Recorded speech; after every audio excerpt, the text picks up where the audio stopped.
Hello everyone, এখন আমরা আলোচনা করব নবম দশম শ্রেণীর বাস্তব সংখ্যা অধ্যায়ের মূলদ অমূলদ নিয়ে। এর আগে আমি প্রথম এবং দ্বিতীয় পর্বে বাস্তব সংখ্যা যোগ বিয়োগ বা গুণ নিয়ে আলোচনা করেছি। আজকে আমাদের আলোচনার বিষয় হচ্ছে মূলদ অমূলদ সংখ্যা এবং কোনটি মূলদ সংখ্যা। 1 নম্বর কোশ্চেনটা হচ্ছে নিচের কোনটি মূলদ সংখ্যা। নিচের কোনটি মূলদ সংখ্যা। এখন মূলদ সংখ্যা জানার জন্য প্রথমত আমাদেরকে মূলদ সংখ্যা কোনগুলা কি কি হলে এটা মূলদ সংখ্যা হবে ওই সম্পর্কে আমাদেরকে ধারণা থাকতে হবে। মূলদ সংখ্যা জানতে হলে প্রথমত আমাদেরকে সংখ্যা সম্পর্কে জানতে হবে। আমরা জানি সংখ্যা হচ্ছে দুই প্রকার, একটা হচ্ছে বাস্তব সংখ্যা আর একটা হচ্ছে অবাস্তব সংখ্যা। এখন মূলত আমরা বাস্তব সংখ্যা নিয়ে আলোচনা করব। বাস্তব সংখ্যা আবার দুই প্রকার, একটা হচ্ছে মূলদ আর একটা হচ্ছে অমূলদ, যেটা আমাদের জন্য খুবই গুরুত্বপূর্ণ। এই মূলদ এবং অমূলদ চিনা আমাদের জন্য খুবই গুরুত্বপূর্ণ। মূলদ সংখ্যা হচ্ছে তিন প্রকার, একটা হচ্ছে পূর্ণ সংখ্যা আর একটা হচ্ছে ভগ্নাংশ সংখ্যা। পূর্ণ সংখ্যা কি আর ভগ্নাংশ সংখ্যা কি? ভগ্নাংশ সংখ্যা হচ্ছে যেগুলাকে অর্থাৎ ভগ্নাংশ আকারে প্রকাশ করা, অর্থাৎ 3/2, 4/5, এগুলো হচ্ছে ভগ্নাংশ আকার। মূল সংখ্যার মধ্যে রয়েছে একটা পূর্ণ সংখ্যা। এখন পূর্ণ সংখ্যা কি? পূর্ণ সংখ্যা আবার তিন প্রকার, একটা হচ্ছে ধনাত্মক পূর্ণ সংখ্যা, ঋণাত্মক পূর্ণ সংখ্যা আর একটা হচ্ছে জিরো। ধনাত্মক পূর্ণ সংখ্যা হচ্ছে যে 1 থেকে শুরু হবে পূর্ণ সংখ্যা, 1 2 3 4 5, এটা হচ্ছে ধনাত্মক পূর্ণ সংখ্যা। ধনাত্মক পূর্ণ সংখ্যা যে কথা, স্বাভাবিক সংখ্যা একই কথা, স্বাভাবিক সংখ্যা, অর্থাৎ যেটা ধনাত্মক পূর্ণ সংখ্যা ওটাই আবার স্বাভাবিক সংখ্যা। তারপর আছে ঋণাত্মক পূর্ণ সংখ্যা। ঋণাত্মক পূর্ণ সংখ্যা কি? ঋণাত্মক পূর্ণ সংখ্যা হচ্ছে যে -1, -2, -3, -4, -5, এগুলো হচ্ছে ঋণাত্মক পূর্ণ সংখ্যা। তো আর একটা হচ্ছে ঋণাত্মক পূর্ণ সংখ্যা, এটা আমাদেরকে মনে রাখতে হবে। ঋণাত্মক পূর্ণ সংখ্যা সবসময় 0 থেকে ছোট হয়, যে 0 থেকে -1 কিন্তু ছোট, -2 ও ছোট, -3 ও ছোট। অর্থাৎ ঋণাত্মক যে পূর্ণ সংখ্যাগুলো আছে এগুলা কিন্তু সবসময় 0 থেকে ছোট। আর আমাদের আরেকটা আছে কি, জিরো। আমাদেরকে এটা মনে রাখতে হবে, জিরো হচ্ছে কি মূলদ সংখ্যা, জিরো হচ্ছে পূর্ণ সংখ্যা, জিরো আবার জোড় সংখ্যা। তার মানে জিরো হচ্ছে মূলদ সংখ্যা, জিরো হচ্ছে পূর্ণ সংখ্যা, আবার জিরো হচ্ছে আপনার জোড় সংখ্যা। তার মানে যেগুলাই মূলদ সংখ্যা এগুলো আবার পূর্ণ সংখ্যা। এখন আমরা মূলদ সংখ্যা নিয়ে বিস্তারিত আলোচনা করব, অর্থাৎ যেটা আমাদের মূলদ হবে ওটা অমূলদ হবে না, আর যেটা অমূলদ হবে ওটা মূলত মূলদ হবে না। যেমন দেখো, মূলদ সংখ্যা কিভাবে ছিল আমরা, সসীম দশমিক সংখ্যা মূলদ সংখ্যা। সসীম, সসীম মানে অর্থাৎ যেটা শেষ আছে। যেমন এখানে আমরা লিখলাম 3.2456, এটা এখানে 6 এর মধ্যে সীমাবদ্ধ, তার মানে এটা মূলদ সংখ্যা হবে, অর্থাৎ যেটার শেষ আছে ওইটাই মূলদ সংখ্যা। আর এখানে যদি থাকতো 6 ডট ডট ডট ডট, যদি মানে আনলিমিটেড থাকতো, মানে এটার কোনো শেষ নেই, তার মানে এটা অমূলদ। অর্থাৎ যেহেতু এটা মূলদ, যেহেতু এটা এখানে এই যে 6 এর মধ্যে সীমাবদ্ধ আছে, তার মানে এটা মূলদ সংখ্যা। আরেকটা হচ্ছে কি, এটা হচ্ছে সবচাইতে ইম্পর্টেন্ট কথা, যে সকল সংখ্যাকে পি বাই কিউ আকারে প্রকাশ করা যায় তাকে মূলদ সংখ্যা বলে। এখন পি বাই কিউ মানে বলতে কি বুঝে? পি বাই কিউ বলতে বুঝায় এখানে পি বাই কিউ বলতে বুঝায় অর্থাৎ ভগ্নাংশ আকারে প্রকাশ করা যায়। পি আর কিউ হচ্ছে দুইটা পূর্ণ সংখ্যা, পি আর কিউ দুইটা পূর্ণ সংখ্যা। যেমন পি বাই কিউ বলতে ভগ্নাংশ, অর্থাৎ 2/3, অর্থাৎ পি বাই কিউ বলতে মূলত যেটাকে ভগ্নাংশ আকারে প্রকাশ করা যায় 3/4, মূলত এটা হচ্ছে মূলদ সংখ্যা। কিন্তু এখানে একটা কথা আছে, যেখানে কিউ নট ইকুয়াল, এই এই যে সমান চিহ্নকে আমরা ইংলিশে বলি ইকুয়াল, সমান চিহ্নকে আমরা ইংলিশে বলি ইকুয়াল, কিন্তু আমরা যদি এটাকে মাঝখান দিয়ে কেটে দিই এটা বলি নট ইকুয়াল, অর্থাৎ সমান নয়। কিউ নট ইকুয়াল জিরো, অর্থাৎ জিরো কখনো কিউ সমান হতে পারবে না। অর্থাৎ এর এই কথাটার মানে হচ্ছে আমরা হরে কখনো জিরো দিতে পারবো না, কারণ আমরা জিরো দিয়ে কোনো কিছুকে ভাগ করা সম্ভব না। জিরো দিয়ে আমরা যদি কোনো কিছুকে ভাগ করি তাহলে এটা হয়ে যায় অবাস্তব সংখ্যা, অসংজ্ঞায়িত। তার মানে এই কিউ নট ইকুয়াল জিরো মানে জিরো কখনো হরে থাকতে পারবে না। এই জিরো যদি কখনো হরে থাকে এটা হয়ে যাবে অমূলদ সংখ্যা। আর রুটের ভিতরে যদি কোনো সংখ্যা থাকে, রুটের ভিতরে যদি কোনো সংখ্যা থাকে প্রশ্নের মধ্যে, এটা হয়ে যাবে যেমন √8, এটা অমূলদ সংখ্যা হয়ে যাবে। অর্থাৎ রুটের ভিতরে কোন সংখ্যা থাকলে এটা অমূলদ সংখ্যা, আর রুট না থাকলে এটা মূলদ সংখ্যা। চলো এখন আমরা 1.1 এর প্রশ্নগুলো সলভ করব। 1 নম্বর কোশ্চেন, নিচের কোনটি মূলদ সংখ্যা? কোনটি আমাদের মূলদ সংখ্যা? এখন দেখো, আমরা যদি ক নম্বর অপশন চেক করি, √119, এন্ড দেখো এমন কোন পূর্ণ সংখ্যা আছে যে আমরা গুণ করে 119 কে মিলাতে পারবো? প্রথমত এর আগে আমাদেরকে একটা কথা বুঝতে হবে। আমরা যদি দেখো 2 এর বর্গ করি, আমরা পাই কত? যদি 2 এর বর্গ করি, বর্গ মানে কি স্কয়ার, 2 এর উপর যদি আমরা স্কয়ার দিই, আমরা এখানে 2 কয়টা? 2 দুইটা, তাহলে 2 পূরণ 2, 2 দুইটা মানে কত? 2 দুগুণে 4। আমরা যদি 3 এর বর্গ করি, 3 এর স্কয়ার যদি দিই, তাহলে এখানে 3 কয়টা? দুইটা, 3 দুইটা যদি আমরা গুণ করি, 3 4 3, তাহলে এই দুইটা যদি আমরা গুণ করি কত হয়? আমাদের 9 হয়। আবার আমরা 25 এর যদি বর্গমূল নিই, যেমন একটা কথা বলি, যেমন আমরা 25 এর যদি বর্গমূল করি, অর্থাৎ আমরা যদি √25 এর মধ্যে বর্গমূল করি, আমরা কিন্তু 5 ফিরে পাবো। কিভাবে? যে এমন দুইটা সংখ্যা আছে যে আমরা গুণ করে 25 মিলাতে পারবো। হ্যাঁ, কোন দুইটা সংখ্যা? একটা হচ্ছে 5 পূরণ 5, যে 5 5 আর কত? 25। এখন বর্গমূল করার জন্য আমরা সংখ্যা যে দুইটা মিলবে, ওই দুইটা থেকে আমরা একটা নিব। দুইটা থেকে কয়টা নিব? একটা নিব। তার মানে ওই একটাই হবে আমাদের আনসার।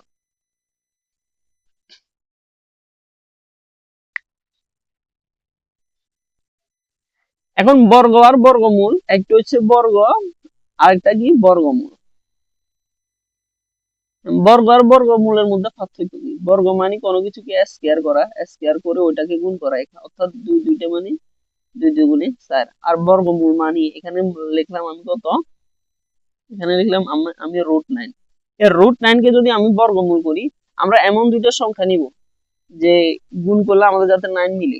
যে আমরা যদি 3 পূরণ 3 নিই, অর্থাৎ 3 পূরণ 3 নিই, 3 3 9, তাহলে আমরা যদি √9 কে বর্গমূল করি, আমরা পাই কত? 3। অর্থাৎ দুইটা সংখ্যা থেকে আমরা একটা সংখ্যা নিব, আর একটা সংখ্যা আমরা এই চিহ্ন সহ বাদ দিয়ে দিব। যেমন আমরা যদি 16 লিখি, √16, তাহলে আমরা কি নিব? এই যেমন 4 পূরণ 4, 4 4 কত হয়েছে? 16। অর্থাৎ তাহলে 4 4 16 হলে আমরা একটা চিহ্ন সহ বাদ দিয়ে দিব, তার আর একটা সংখ্যা নিব। এটা হচ্ছে মূলত বর্গমূল। এটা হচ্ছে মূলত কি? বর্গমূল। এখন দেখো 119 এমন কোন সংখ্যা নাই যেটা 119 কে বর্গমূল করা যায়।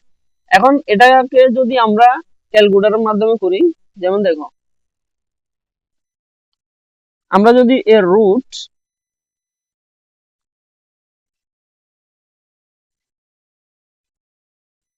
আমরা যদি করি, এর রুট কত আছে? 119 কত পেয়েছি? দেখো আমরা যদি √119 করি, আমরা পাই 10.908712 তার মানে এটা মানে চলমান। যেটা চলমান এটা কখনো মূলদ সংখ্যা হতে পারে না।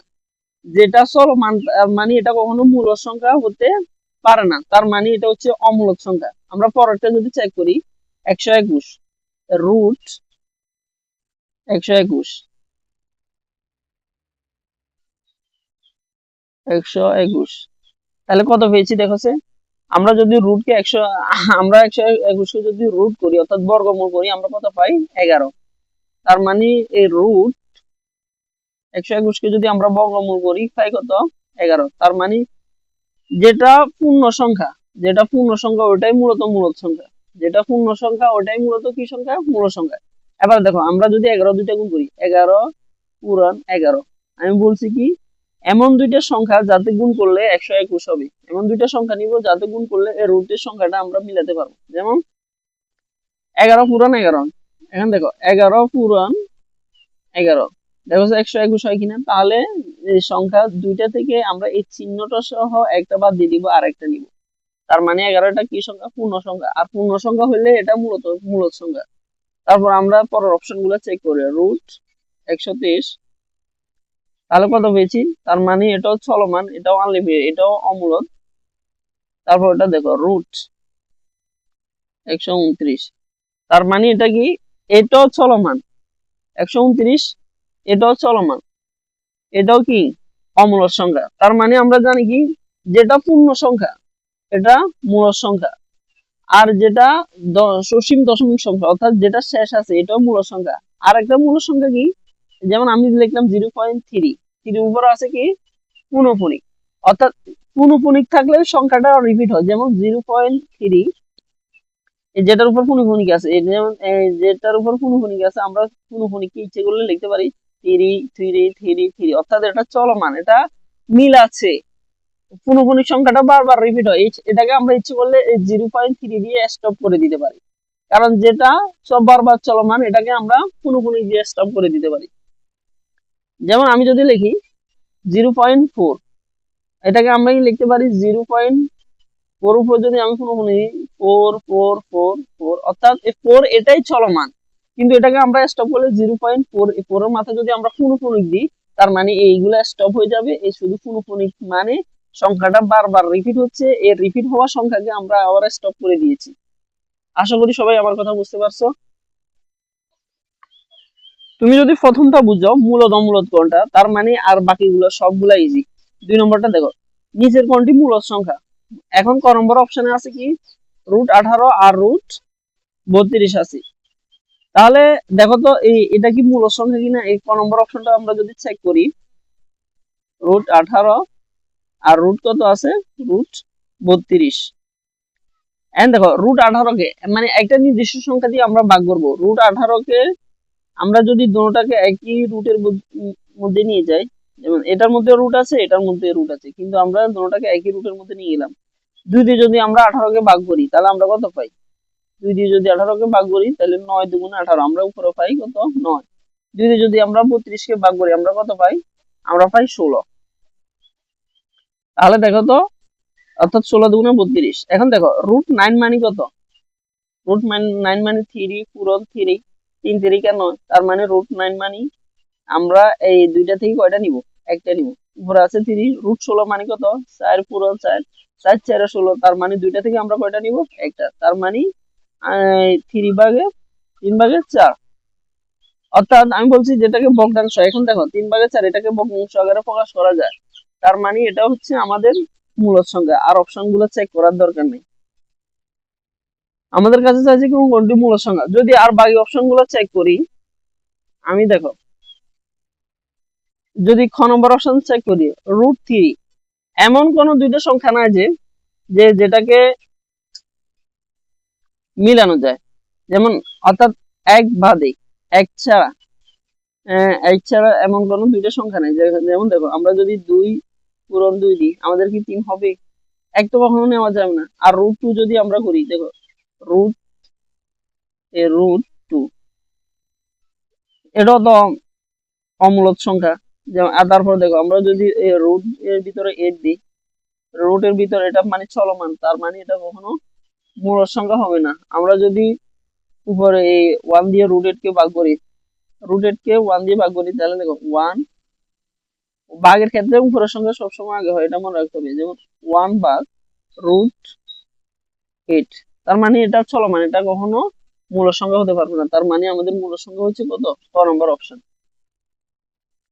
এবার আমরা 3 নম্বরটা দেখি। দেখো 3 নম্বরটা দেখো, কোনটি মূলদ সংখ্যা এন্ড কোনটি মূলদ সংখ্যা। √6 কি মূলদ সংখ্যা, না।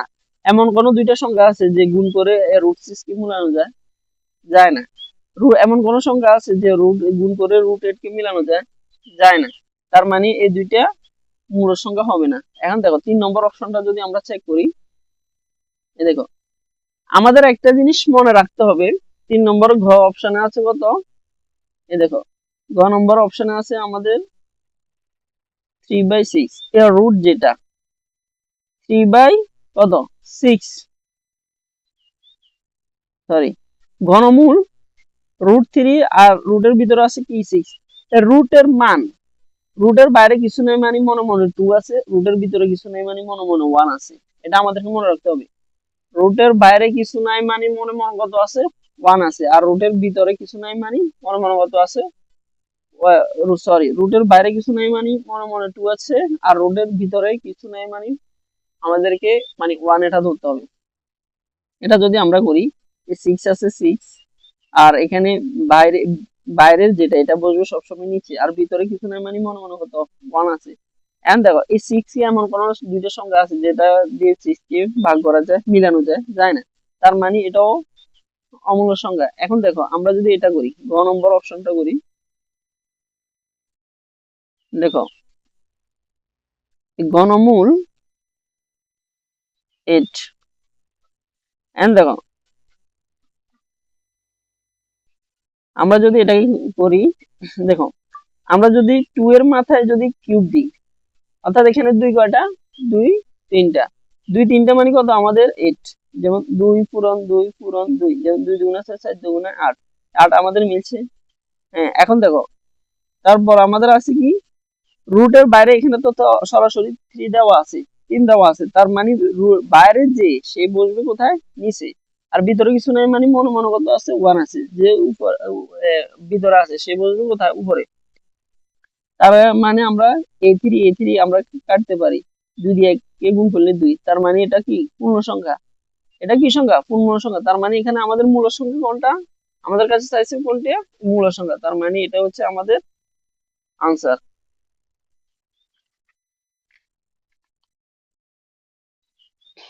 এখন দেখো আমরা 4 নম্বর কোশ্চেনটা দেখি, কোনটি মূলদ সংখ্যা,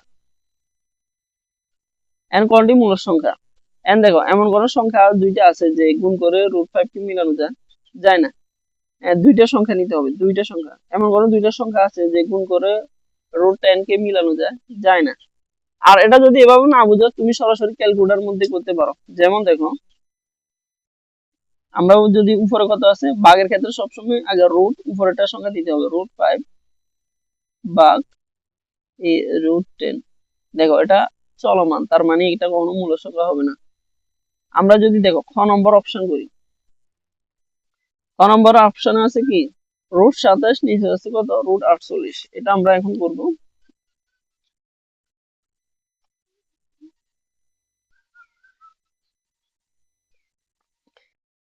মধ্যে যেহেতু রুট আছে, আমি দোনোটাকে একই রুটের মধ্যে লিখতেছি, 27 আর আছে কত, 48। যে আমরা এমন একটা সংখ্যা দিয়ে দোনোটাকে ভাগ করব, এমন একটা সংখ্যা দিয়ে দোনোটাকে কি করব, ভাগ করব। যে আমরা 27কে যদি 3 দিয়ে ভাগ করি, 27কে 3 দিয়ে আমরা ভাগ করলে আমরা পাই কত, 3 নং 27। আর 48কে যদি আমরা 3 দিয়ে ভাগ করি, 3 16 48। দেখো 27কে 3 দিয়ে ভাগ করলে, অর্থাৎ একটা নির্দিষ্ট সংখ্যা দিয়ে ভাগ করতে হবে আমাদের। 27কে 3 দিয়ে ভাগ করলে আমরা পাই কত, 9, আর 48কে 3 দিয়ে ভাগ করলে আমরা পাই কত, 16। এখন দেখো তো 9 আর √16। এখন দেখো তো এমন দুইটা সংখ্যা আছে যেটাকে বর্গমূল করা যায়। যেমন দেখো 3 পূরণ 3, অর্থাৎ 3 3 কত, 9, তার মানে আমরা একটা সংখ্যা নিব, দুইটা থেকে কয়টা নিব, একটা। আর নিচে আছে কত, 16, 4 পূরণ 4, 4 ছেড়ে 16, তার মানে দুইটা থেকে একটা কয়টা নিব, একটা। তার মানে এটা কি, এটা ভগ্নাংশ আকারে প্রকাশ করা যায়, তার মানে এটাই আমাদের আনসার, এটাই আমাদের কি আনসার। আর তুমি ইচ্ছে করলে বাকি অপশন যেগুলো আছে এগুলা ক্যালকুলেটর দিয়ে চেক করতে পারো। দেখো যেমন এখানে দেখো আছে কি কি, √6 ভাগ 3। দেখো এটাও চলমান, এটাও আনসার হবে না। গ নম্বর অপশনে দেখো √8 ভাগ √7, এটাও চলমান, এটাও আনসার কি হবে না। কিন্তু আমরা যদি খ নম্বর অপশনটা দেখি,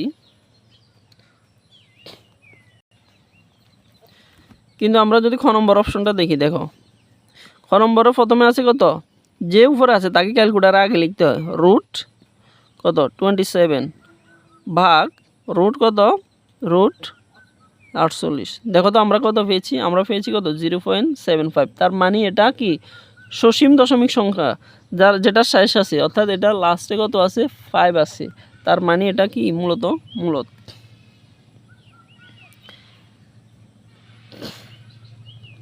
এন্ড দেখো 5 নম্বর কোশ্চেনটা কি, √12 ভাগ 75, এটা কোন ধরনের সংখ্যা। এটা কোন ধরনের সংখ্যা, এটাকে তুমি সহজে যদি ক্যালকুলেটর করো, দেখো এই ক্যালকুলেটর এই 12 রুটের ভিতরে 2500 রুটের ভিতরে, এখন দেখো এর রুট উপরে দিলাম 12 ভাগ নিচে আছে রুট কত 75, এটা মূলত না অমূলত দেখো তো, সরি রুট 75, তার মানে এটা কি সংখ্যা, এটা মূলত সংখ্যা। এটা মূলত সংখ্যা কীভাবে, এই দেখো এইটা 0.4 আসছে, তার মানে এটা কোন ধরনের সংখ্যা, এটা হচ্ছে আমাদের কি সংখ্যা, এই মূলত সংখ্যা। অ্যান্ড এটা যদি আমরা করি, দেখো এখানে কত আছে রুট 12, এখানে কত আছে রুট 12, এই দেখো এর রুট 12 নিচে আছে কত রুট 75। এখন দেখো একটা নির্দিষ্ট সংখ্যা দিয়ে যদি আমরা 12 আর 75কে ভাগ করি, যেমন নির্দিষ্ট সংখ্যা কত, আমরা যদি 12কে যদি 3 দিয়ে ভাগ করি, 3 দিয়ে ভাগ করলে আমরা দেখো এ 12 ভাগ 3, তাহলে 12 ভাগ 3 আমরা কত পাই, 12 ভাগ 3, তাহলে আমরা পাই হচ্ছে তোমার 4, আর নিচে আছে কত 75, আমরা 75কে যদি 3 দিয়ে ভাগ দিই, 75 ভাগ 3, তাহলে আমরা পাই কত 25, এটাও রুটের ভিতরে। এখন দেখো এমন দুইটা সংখ্যা আছে কিনা যেটাকে এই দুইটা সংখ্যা দ্বারা গুণ করা যায়, বর্গমূল করা যায়, অর্থাৎ 2 পূরণ 2, 2 দুগুণে কত 4, তাহলে উপরে পেয়েছি আমরা কত 2, এর নিচে আছে কত 5 পূরণ 5, 5 5 25, নিচে পাইছি কত 5, তার মানে 2/5, তার মানে এটা কি ভগ্নাংশ আকারে প্রকাশ করা যায়, p/q আকারে প্রকাশ করা যায়, তার মানে এটা হচ্ছে আমাদের কি সংখ্যা, মূলত সংখ্যা। এটা কি সংখ্যা, আমাদের মূলত সংখ্যা।